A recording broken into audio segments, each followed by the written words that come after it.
Monsieur le ministre de l'Enseignement supérieur, de la Recherche et de l'Innovation, Monsieur le ministre des Finances du Budget, Monsieur le ministre du Travail, du Dialogue social et des Relations avec les institutions, Monsieur le ministre de l'Enseignement supérieur, je voudrais vous féliciter, réitérer mes félicitations, autant pour moi, pour votre nomination à la tête du ministère de l'Enseignement supérieur, de la Recherche et de l'Innovation. Vous connaissant, je suis convaincu, Monsieur le ministre, que vous allez excellemment réussir votre mission. Vous gérez un département stratégique dans le cadre du plan Sénégal émergent. C'est pour cela que je voudrais ici rendre un hommage soutenu et mérité à l'endroit du président de la République, son Excellence M. Macky Sall.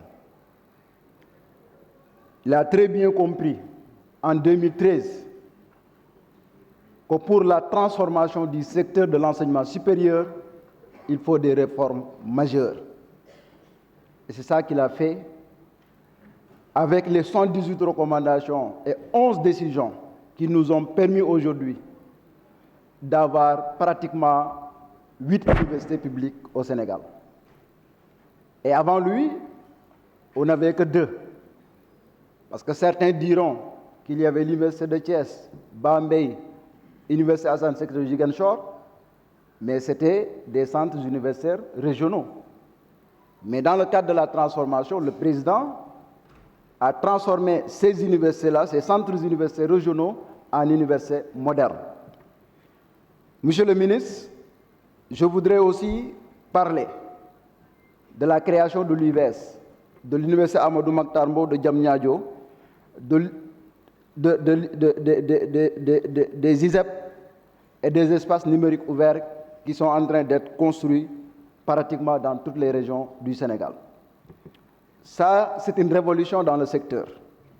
Mais au-delà de ça, dans le domaine social, le président a quitté du principe de simple à double, voire même triple, dans la mesure où, avec les capacités d'accueil et d'hébergement des étudiants, on trouvait à l'UCAD environ 5000 lits. En 10 ans, le président il a construit plus de 6000 lits, sans citer les travaux qui sont en cours de construction. Et Monsieur le ministre, je voudrais par là aussi signaler qu'en 2021,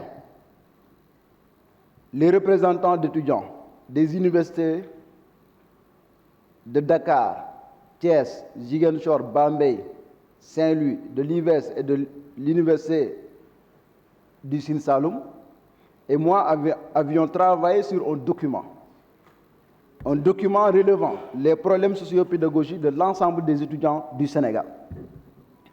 Et si vous me le permettrez, dans les jours à venir, nous remettrons officiellement ce document parce que dans le contenu, tous les problèmes, tous les maux des étudiants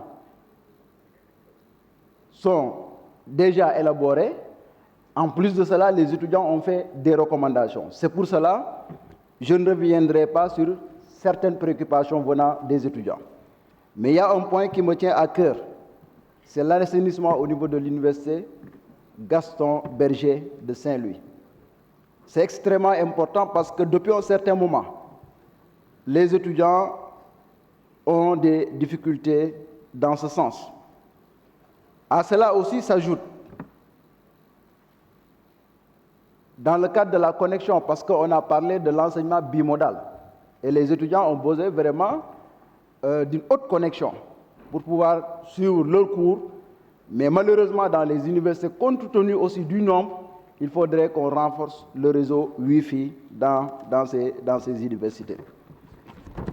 Monsieur le ministre, pour terminer, il faudrait qu'on érige la direction des bourses en direction générale. Parce que bien qu'on ait créé, c'était juste pour une seule université. Aujourd'hui, il y a beaucoup d'universités, il faudrait qu'on nous érige en direction générale, mais aussi la création du service des bourses au niveau du Maroc. Parce qu'à part la France, le Maroc doit recevoir qui est étudiant, amul béni pays beaucoup recevoir qui est étudiant. Je vous remercie.